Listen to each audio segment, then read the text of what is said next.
ناظرین گرامی، آپ نے ڈائناسور کا نام تو بہت ہی سن رکھا ہوگا۔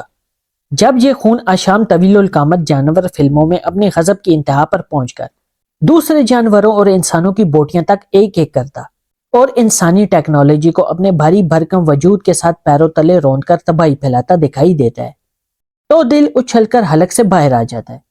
گویا کہ یہ جانور اپنی تمام تر ہیبتناکی کے ساتھ سکرین توڑ کر باہر نکل آئے گا اور اپنے خطرناک کھلے ہوئے بے انتہا بڑے جبڑوں میں پھنسا کر ہمیں بھی چیر پھاڑ ڈالے گا، اور یہ سوچتے ہی ایک عجیب ہی قسم کا احساس ہمیں اپنی رگوں میں دوڑتا محسوس ہوتا ہے۔ پیارے دوستو، حیوان المحیب دراصل قبل از تاریخ نمودار و ناپید ہو جانے والے جاندار ہیں جن کو انگریزی میں ڈائناسور کہا جاتا ہے۔ یہ دراصل یونانی زبان کا لفظ ہے جس کا مطلب ہے بہت بڑی وحشت و دہشتناک چھپکلی، اور حیوان المحیب جانوروں کے زمانے کی ابتدا 20 سے 23 کروڑ سال قبل ہو کر 6 کروڑ 50 لاکھ سال قبل ختم ہو جاتی ہے۔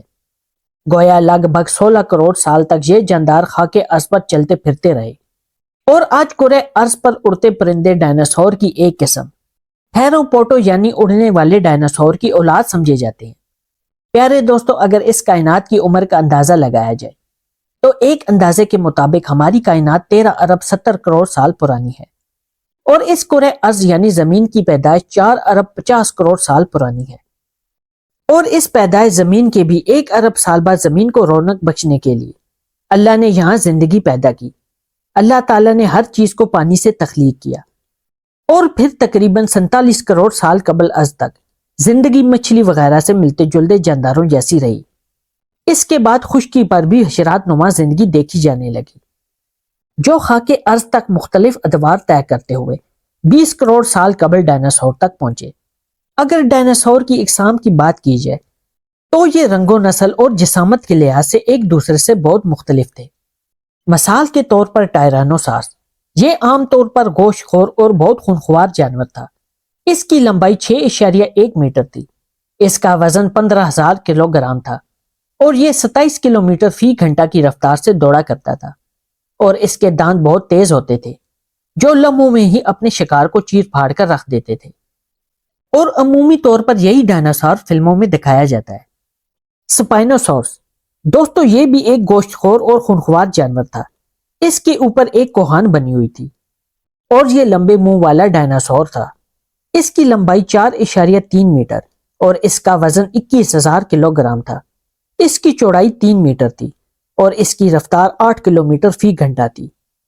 ٹائسراٹاپس، پیارے دوستو، یہ ٹائسراٹاپس فیملی سے تعلق رکھنے والا گینڈا نما سبزی خور ڈائناسور تھا، اور عمومی طور پر یہ ٹائرانوسورس کا شکار بنتا تھا۔ اس کے سر پر 2 سینگ سامنے کی طرف نکلے ہوتے تھے، اور اس کی لمبائی 3 میٹر اور اس کا وزن 12,000 کلو گرام تھا، اور درختوں کے پتے اور گھاس اس کی خوراک ہوا کرتے تھے۔ ایپٹاسورس، یہ بہت لمبی گردن اور بھاری بھرکم جسم والا سبزی خور ڈائناسور تھا، اور اس کا وزن 22,000 کلو گرام تھا، اور اس کی لمبائی 23 میٹر تھی، اور عموماً اس پر ٹوروسورس نامی گوشت خور ڈائناسور کا حملہ ہوا کرتا تھا، یا یہ اس کی خوراک بن جایا کرتا تھا۔ یہ ڈائناسور باقی سب سے طویل القامت اور بھاری بھرکم تھا۔ اس کو بھی فلموں میں اکثر دکھایا گیا ہے۔ ویلوسی ریپٹر، ناظرین گرامی، درمیانی قد کا حامل یہ ڈائناسور بھی گوشت خور تھا، اور اپنے سے چھوٹے جانوروں کا شکار بڑے شوق سے کرتا تھا۔ اس کے دانت بہت تیز تھے، یہ بڑی جلدی اپنے شکار کو چیر پھاڑ دیتا تھا۔ اس کا وزن 1500 کلو گرام اور اس کی لمبائی 4 میٹر ہوتی تھی، اور یہ 64 کلومیٹر فی گھنٹہ کی رفتار سے بھاگا کرتا تھا۔ سٹیگوسورس، اس کا سر اور منہ بہت چھوٹا نیچے کی طرف، اور جسم بھاری بھرکم اور کوہان کانٹے دار اوپر کی طرف اٹھی ہوتی تھی۔ اس کی خوراک درختوں کے پتے اور گھاس پھوس تھے۔ آرکائیوپیٹرکس، پیارے دوستو، یہ اڑنے والا پرندہ گوشت خور ڈائناسور تھا۔ ناظرین گرامی، تمام گوشت خور اور سبزی خور ڈائناسورز گروپوں کی شکل میں رہا کرتے تھے، اور جب یہ بھاگتے یا دھاڑتے تو زمین کو لرزا کر رکھ دیتے تھے۔ بقیہ تمام جانور ان سے کنارہ کرنے میں ہی اپنا بھلا سمجھتے تھے۔ خیر، اگر ان کے ناپید ہونے کی بات کی جائے تو ماہرین ان کی تباہی کے 2 پس منظر بیان کرتے نظر آتے ہیں۔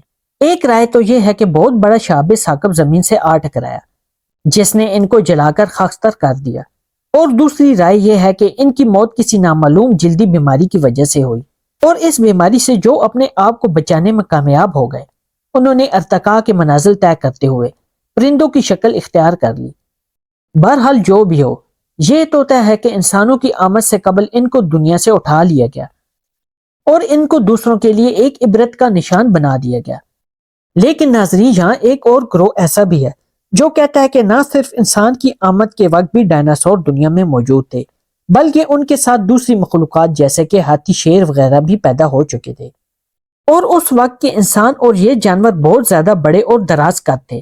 ان جانوروں کے دانت بھی باہر کی طرف نکلے ہوئے تھے، اور وقت گزرنے کے ساتھ ساتھ ان کی تمام ہیئت بدل دی گئی۔ پیارے دوستو، اگر بحیثیت مسلمان دیکھا جائے تو قرآن و سنت سے یہ بات ثابت ہے کہ ابتدا میں انسان کی عمر نہایت طویل اور دراز تھی۔ جیسے قرآن مجید کے بیان کے مطابق حضرت نوح علیہ السلام نے 900 برس اپنی قوم کو تبلیغ کی، اور اسی طرح صحیح بخاری حدیث نمبر 3036 اور صحیح مسلم حدیث نمبر 7092 کے مطابق حضرت آدم علیہ السلام کے قد کو 60 ہاتھ یعنی کوئی 30 گز بیان کیا گیا ہے۔ اور صرف یہی نہیں، بلکہ حضرت ہود علیہ السلام کی قوم عاد کے طویل القامت ہونے کا بھی قرآن شریف میں ذکر ہے۔ سورہ فجر کی آیت 6 تا 8 میں اللہ تعالیٰ فرماتا ہے کہ کیا تم نے نہیں دیکھا کہ تمہارے رب نے کیا برتاؤ کیا اونچے اونچے ستونوں والے آدھے ارم کے ساتھ، جن کی مانند کوئی قوم دنیا کے ملکوں میں پیدا نہیں کی گئی۔ ناظرین گرامی، یہ قوم عاد تھی جو ناپ تول میں کمی کرتی تھی اور بہت دراز قد ہوا کرتی تھی، یعنی ان کا 60 گز تک قد تھا، اور اللہ تعالیٰ کی نافرمانی کرنے کی صورت میں اللہ تعالیٰ نے ان پر ہوا نازل کی جو ان کو ایسے اکھاڑ کر پھینکتی تھی جیسے کھجوروں کے تنے ہوں۔ اور نبی کریم صلی اللہ علیہ وآلہ وسلم نے فرمایا کہ اگر آپ وہاں ہوتے تو ان کو دیکھتے کہ اتنے بڑے اور دراز قد آدمی کیسے ڈھیر ہو گئے۔ خیر دوستو، اب سوچنے کی بات یہ ہے کہ جب انسان اتنے طویل القامت تھے تو کیا ان کے جانور طویل القامت نہ ہوں گے؟ کیا ان کی بکری اور مرغی ان کی قامت کی نہ ہوتی ہوگی جو ان انسانوں کے قد کے تناسب سے ہو؟ آج ہم سائنسی اعتبار سے کم از کم اس پر متفق ہیں کہ پہلے ادوار میں جانور کی بہت سی موجودہ اقسام آج سے کہیں زیادہ طویل القامت تھی۔ جیسے آج کا موجودہ ہاتھی اس وقت کے مہمت ہاتھی سے خاصا چھوٹا ہے، اسی طرح شیر اور دیگر درندوں کے قد آج سے کہیں زیادہ بڑے ہوا کرتے تھے۔ اسی طرح ارتقائی مراحل کے بیان میں محققین مختلف چھپکلیوں، مگرمچھوں، گینڈوں اور ویل مچھلی کو ڈائناسور کی ارتقائی شکل قرار دیتے ہیں۔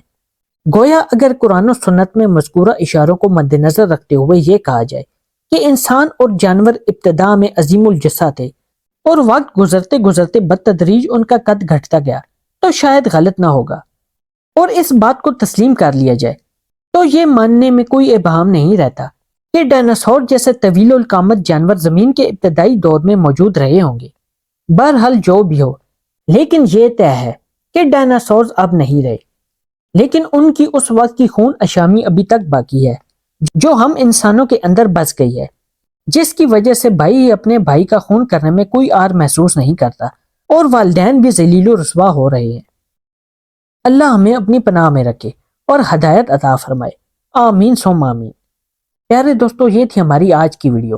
آپ کو یہ ویڈیو کیسی لگی کمنٹ کر کے ہمارے ساتھ ضرور شیئر کیجیے گا۔ انشاءاللہ ملتے ہیں آپ سے اگلی ویڈیو میں، تب تک کے لیے اللہ حافظ۔